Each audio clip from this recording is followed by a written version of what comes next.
Hey, what's up YouTube? This is CBR Tech Reviews here, and I've had my Huawei Mate 20X now going on about 48 hours, and the things I've messed with are the Google dialer. I've taken away the original default Huawei dialer.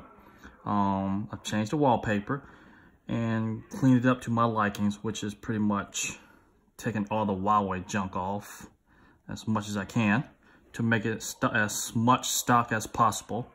The battery on this thing is a beast. It will last me from the time I get up around 10 o'clock to about 12 o'clock with about 30 to 40% remaining. So the battery is really good. The camera on this thing is good.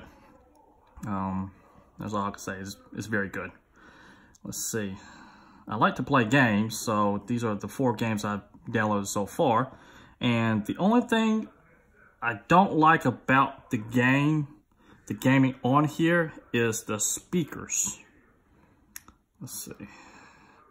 Because once you tilt this to the way you like it, you actually cut the external speakers. That's the only downfall. What else? Call quality is good. Right now I am running on AT&T 4G LTE. As you can see, I get 4G LTE, and I am running on band 4, I believe. Yeah, band 4. It is missing on band 30. So if you live somewhere that needs band 30 and that's what you need to get better signal, better internet connection, then I suggest you stay away from this phone unless, you don't mind running band 4, band 2, band 12, then it's all good. But it is missing one band on AT&T, which is band 30. The internet speeds have been decent. Let me do internet speed here. Come on. So this is at my house, and on band 30 at the house, I usually get about 60 megabits per second, and running on band 4 at the house, only 5 or 6, sometimes 10. But here are my results. There's my results that I've taken.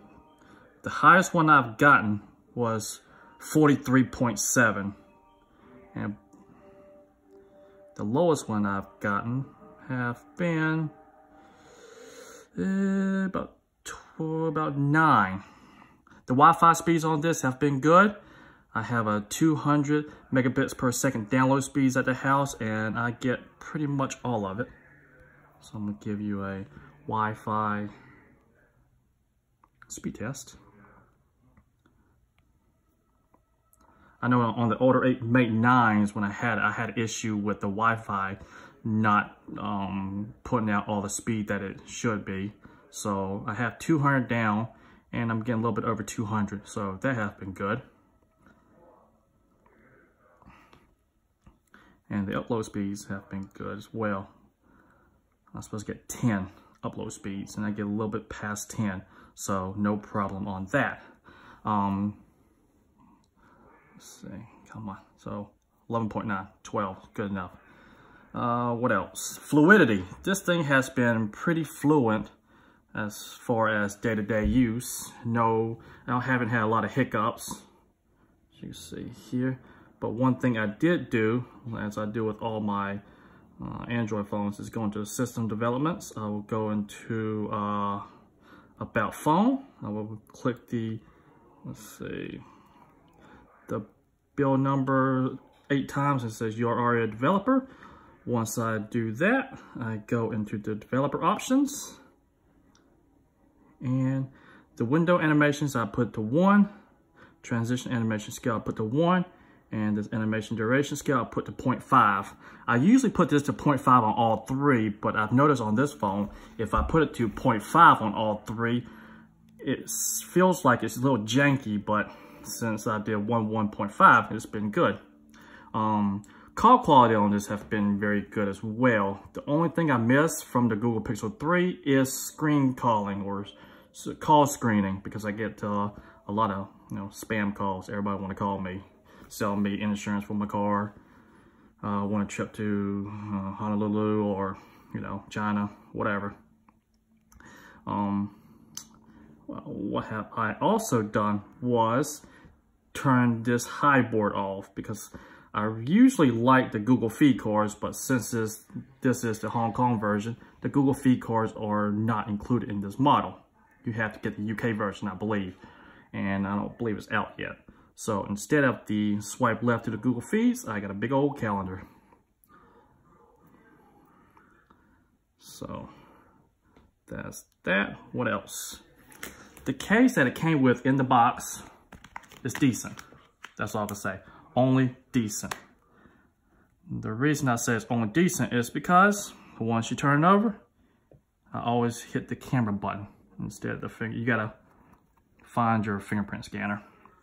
So I ordered a case off of Amazon, a little matte TPU case for $8. Slap it on here. Bam.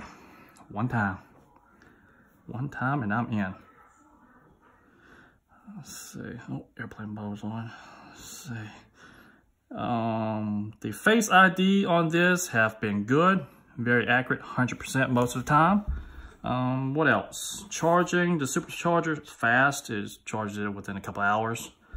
As far as that has been my initial review of the Huawei Mate 20X.